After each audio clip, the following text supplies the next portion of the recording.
Good morning, students. Here is question number 4 of exercise 7.2, chapter 7, coordinate geometry.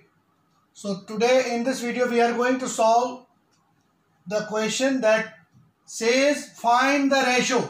So in this question you have to find the ratio. Ratio is not given.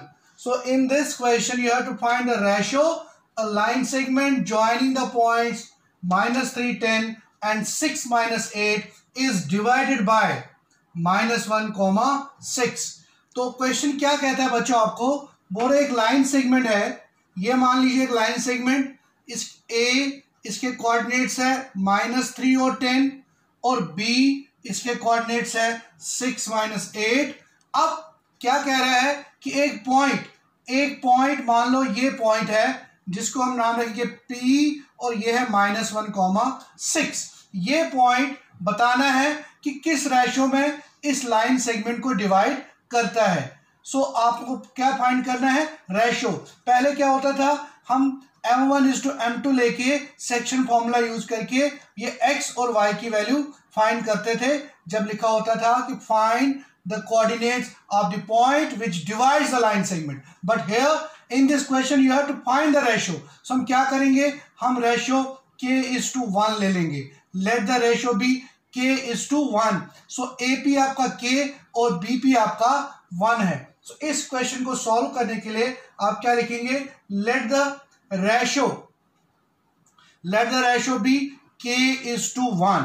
तो that means आपका M1 जो है वो k है और M2 जो है वो आपका 1 है. ठीक है. सो x1 एज यूजुअल, ये x1 ये y1, ये x2 ये y2. तो x1 है -3 और x2 है आपका 6, y1 है 10 और y2 है आपका -8.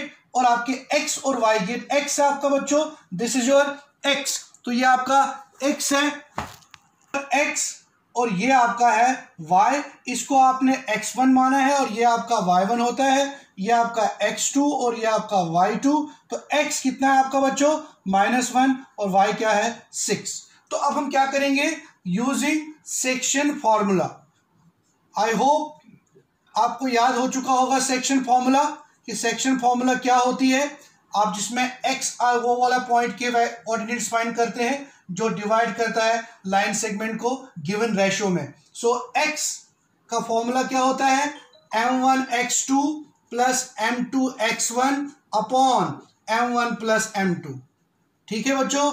और उसी तरह से y का भी formula, just replacing x2 by y2 and x1 by y1. चलिए वैल्यूज पुट करते हैं. सो M1 आपके पास क्या है, k. ठीक है बच्चों, k आपके पास है M1.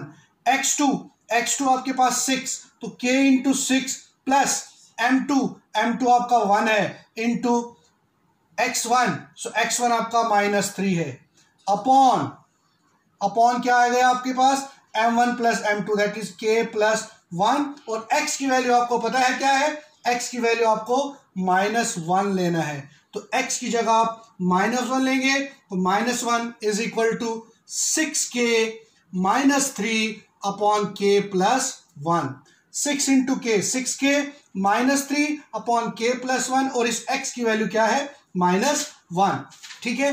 अब हम इसको क्रॉस मल्टीप्लिकेशन करके सॉल्व करेंगे, तो आपके पास ये आ जाएगा -k -1 6k -3. तो फर्दर सॉल्व करेंगे, k की वैल्यू फाइंड करनी है हमने. तो हम क्या करेंगे, -k -6k equal to -3 plus 1. -1 इधर ट्रांस हो गया, तो -7k इक्वल टू -2. तो k की वैल्यू क्या आ गई बच्चों, k की वैल्यू आपके पास क्या आएगी, यहां लिख लेते हैं. तो k जो आपका वैल्यू आएगा, माइनस माइनस क्या हो जाएगा, कैंसिल. तो k की वैल्यू 2/7 आ गई, 2/7. ठीक है. सो दैट मीन्स, लेकिन अब हम k की वैल्यू आ चुकी, देयरफॉर रिक्वायर्ड रेशो. तो रेशो क्या बनेगा, देयरफॉर रिक्वायर्ड रेशो. रेशो क्या रखा था आपने, k:1.